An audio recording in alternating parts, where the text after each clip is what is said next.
The Dead Bride. They say the old chapel on the hill was abandoned decades ago. But every night, right before midnight, the bells ring once, just once. As if someone is still waiting for the wedding to begin. People in the village whisper about Evelyn Hale, the bride who never made it to the altar. She was found on her wedding day in her dressing room, still wearing her gown, veil torn, fingers bruised from clawing at the wooden floor as she tried to crawl away from whoever had taken her life. The case was never solved. Her fiancé disappeared, and the chapel was sealed. But some doors don't stay closed. Last week, a man named Daniel moved into the cottage right across from the chapel. He didn't know the story, not at first. But the first night, he woke to the sound of soft crying drifting through his window. Not human crying, the kind that's too broken, too hollow, like grief that never ends.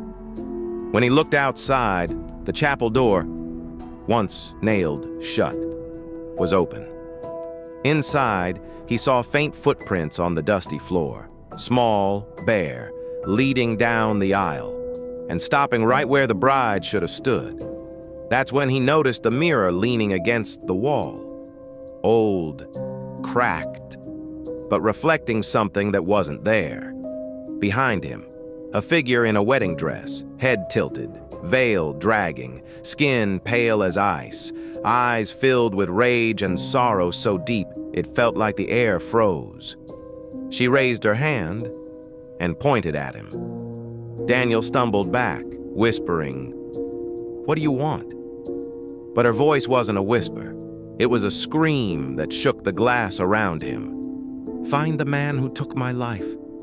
Her veil lifted, as if pulled by invisible hands. Her face, bruised, twisted, still carrying the marks of that final struggle. "Or I will take yours." The chapel door slammed shut. The candles lit on their own. Every pew creaked as if something unseen was taking its seat, waiting for the ceremony that never happened. Now Daniel hears footsteps around his bed every night, cold fingers brushing his shoulders, the smell of old flowers and decaying lace. And every midnight, the bell rings once, announcing that the dead bride